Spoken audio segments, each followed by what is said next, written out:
Trading at Schwab is now powered by Ameritrade, giving you even more specialized support than ever before. Like access to the trade desk, our team of passionate traders ready to tackle anything from the most complex trading questions to a simple strategy gut check. Need assistance? No problem. Get 24/7 professional answers and live help, and access support by phone, email, and in-platform chat. That's how Schwab is here for you, to help you trade brilliantly. Learn more at schwab.com/trading. Hello, podcast world. Welcome to my channel. Today is May 5th, 2021, 9:28 a.m. And that's right, it's May 5th. That's Cinco de Mayo. Yes.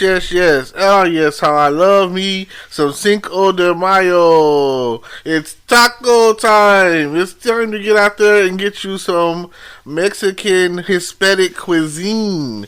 I know that you love you some Mexican food. I can eat Mexican food pretty much every day. Tamales, burritos, enchiladas, quesadillas, like you name it, nachos. Like, the culture is so great. I love the Mexican culture. Señoritas and mamacitas. Oh, muy guapo, bonita. Right. I never actually learned to speak Spanish because, well, the Spanish 1 teacher I had wasn't certified, and she didn't really teach us. I probably could have taken it upon myself to learn. I know small Spanish phrases, or maybe even less than that, and I used to work in Houston, and Houston has a strong Spanish culture, and, well, where it doesn't have a real Spanish strong culture, it's a second language that I feel is a nice necessity, and they should definitely start teaching it way early, like, they're teaching us English, they need to be teaching us Spanish as well. So that way, by the time we make it into high school, we will already be somewhat fluent in. I feel like if they start teaching it somewhere around the what is the intermediate stages of education, which is like the 3rd, 4th, and 5th grade, and by the time you hit the middle school ages or whatever, the 6th, 7th, and 8th grade, you will definitely be on top of your game and be able to communicate with our Hispanic brethren. Now, since that's not the case, and since it's not really some sort of mandate, and since the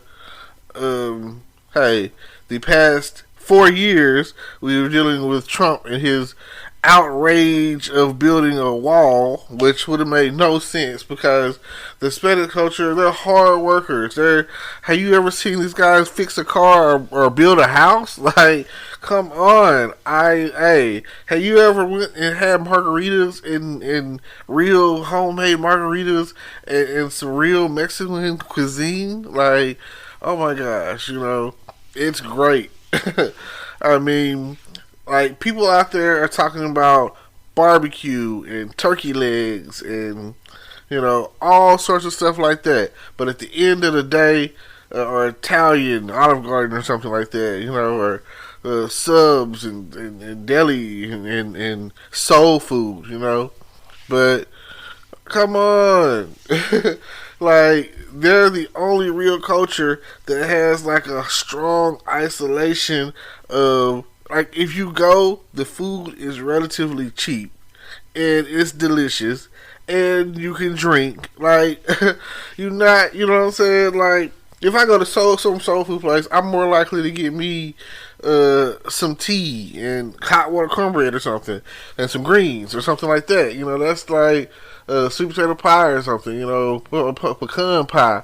But if I go and I'm dealing with the Hispanic culture, I'm going to get a margarita. I'm going to get me a Corona. I'm going to get me a Dos Equis. I'm going to get me, all of that. I'm ready, probably going to be taking shots of tequila. So, shout out to Jose Cuervo. Like, you never know what's going to happen.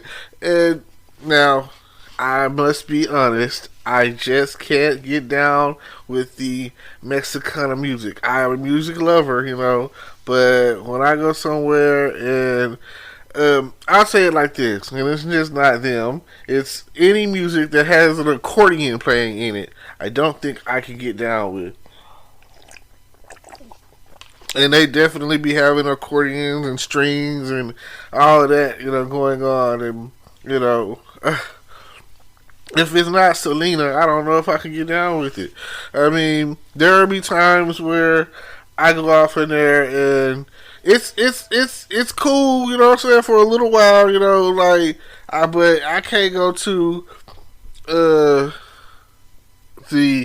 a club and that's all they playing, It's like I could go to a country club and eventually it's gonna wear, I gotta mix it up. It don't matter. You know what I'm saying? You can throw that in there. I could go to a place where they're playing everything, but it's gotta be the hottest. It's gotta be, the beats gotta be rocking. It's gotta make you want to dance, you know what I'm saying?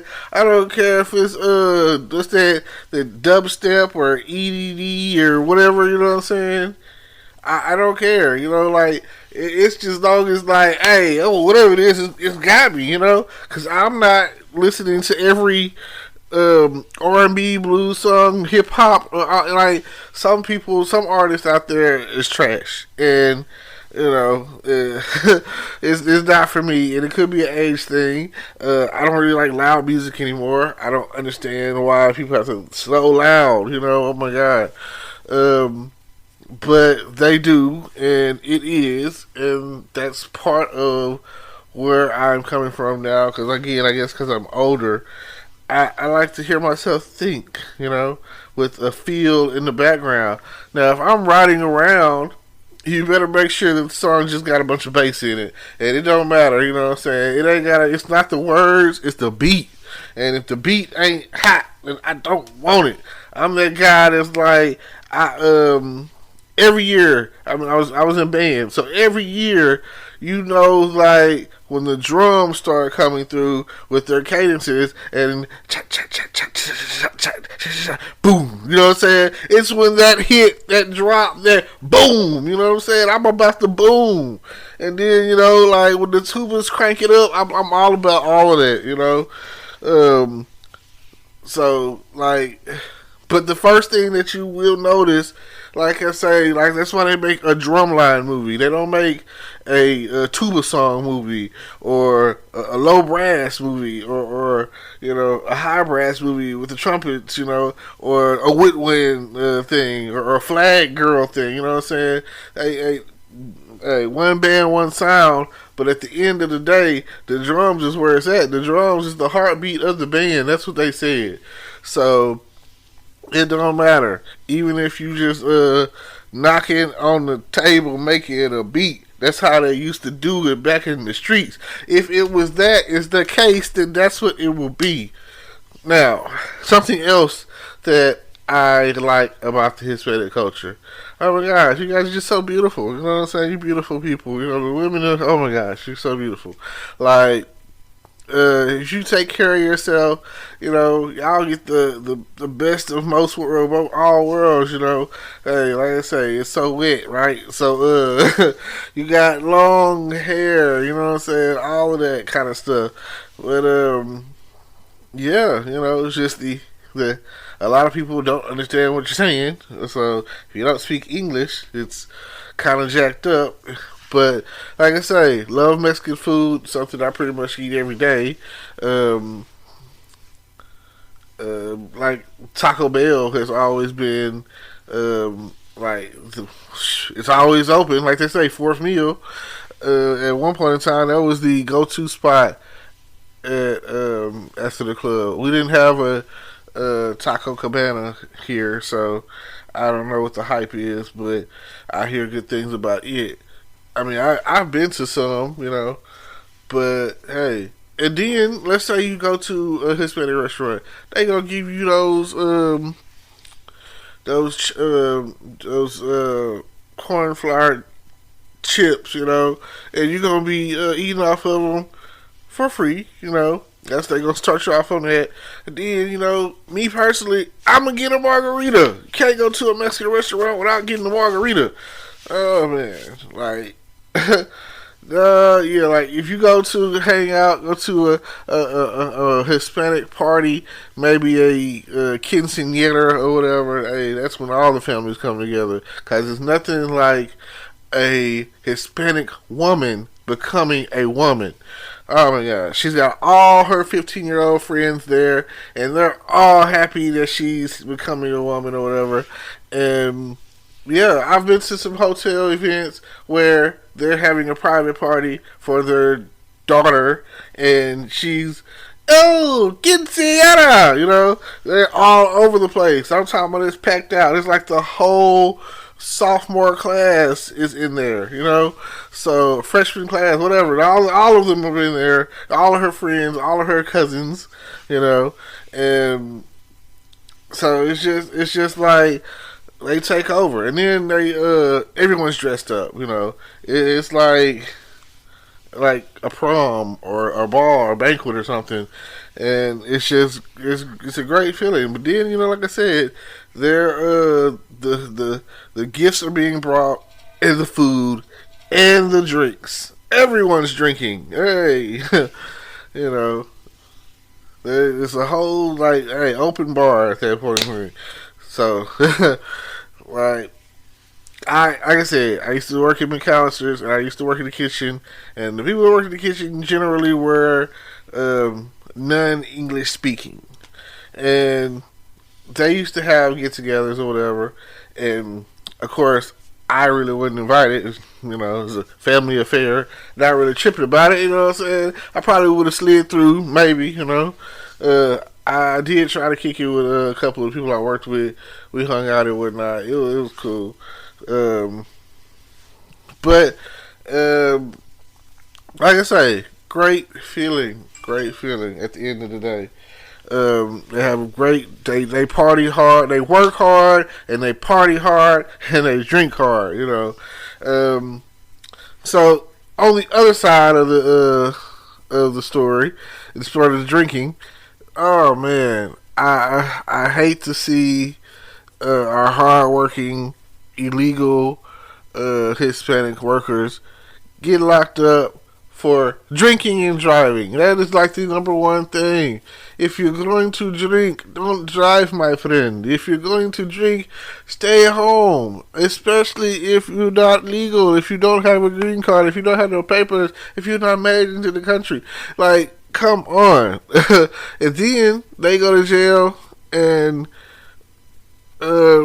different situations for different places, whatever, and it's a horrible experience for them. I've seen Law and Order SVU did something on it. I've seen FBI Most Wanted did a thing on it or whatever. And the worst thing about it is they were trying to scare the head of the FBI Most Wanted team by deporting his daughter. And here's the worst part about that. It's how to say that she's a Hispanic. She was a little Indian girl. You don't get much more American than a Native American Indian girl. You know, like she was born here. All her people were born here before you came and took over. But yet, where you going to deport her to? You know what I'm saying? Like she's Native. She's from here. Her people is from here. Her ancestry is from here. Like, where would you go send her to? So, like I said, she's 11 years old, and she didn't understand what was going on, and she felt bad, and the FBI, her dad, was like so pissed off, you know, just as any parent should be, and he was ready to go to war over that, you know, because that is a scary experience. Children are separated from their parents or their family, and vice versa. Me being here in Texas, I understand, because like I seen this comedian, and he said. He was British, and he was like, I haven't renewed my green card in a long time because they're not looking for me. Right, you know what I'm saying? Like, he's to them, he's just another white guy. He's just white. but he's actually from across the pond, and he's actually not here legally. But they don't address that. And you know what he's not doing? He's not building no houses. He's not fixing on no cars. He's just over here drinking his coffee.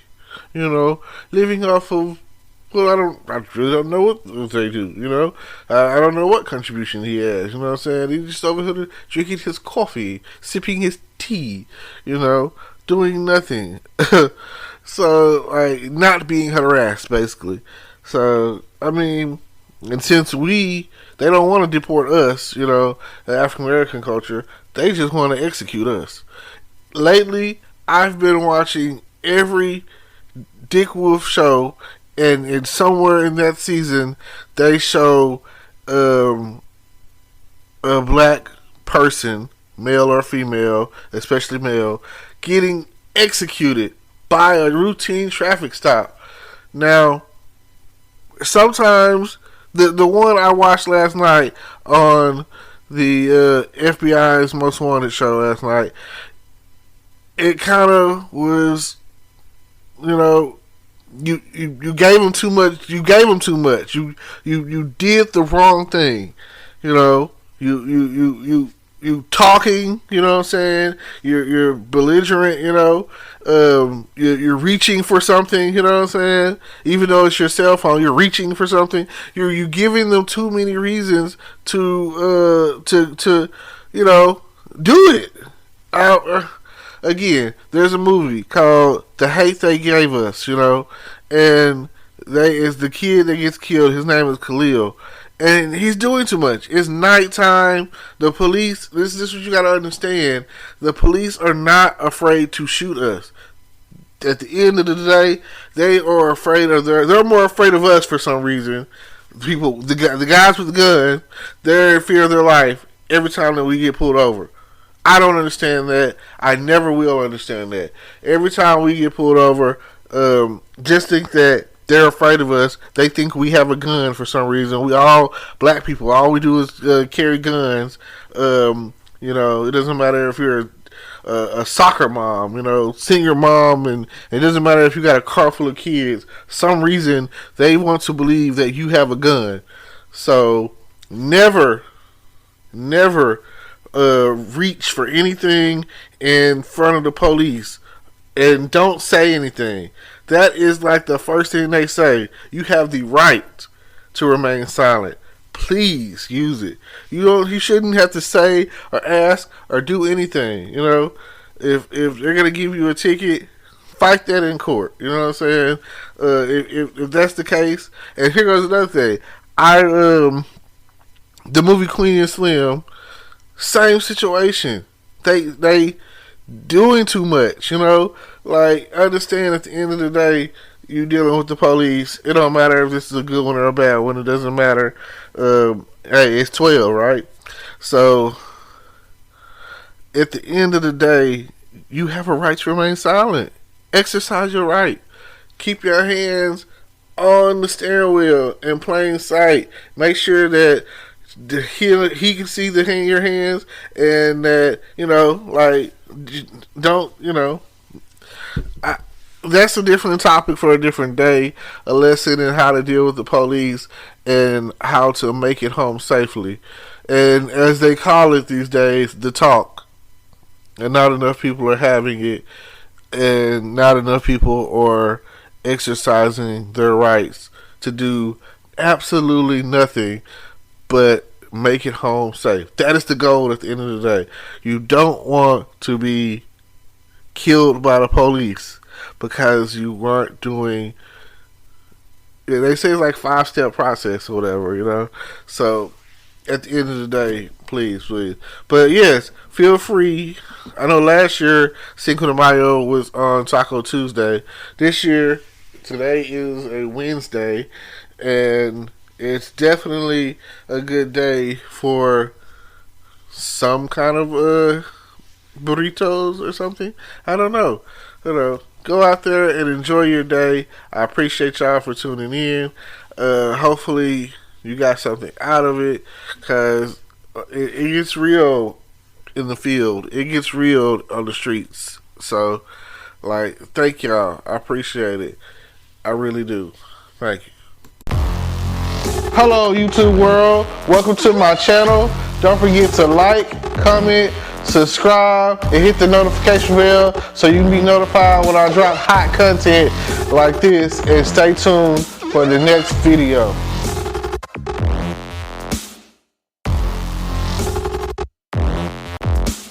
Today is your lucky day. Today is the day that our $3 website works for you, paying you directly to your PayPal daily. Imagine $3 ongoing continuous payments to your PayPal account. Imagine falling asleep and waking up to $300 in your PayPal account. How would this make you feel? How could this help you? What bills could you pay? What kind of fun could you have? What does that retirement look like now? All for a one-time payment of $3. This website is DFY done for you, fully built and completely hosted, and never stops collecting payments for you. You have spent $3 on coffee on a regular, but that coffee won't help you create multiple streams of income. Click the link below.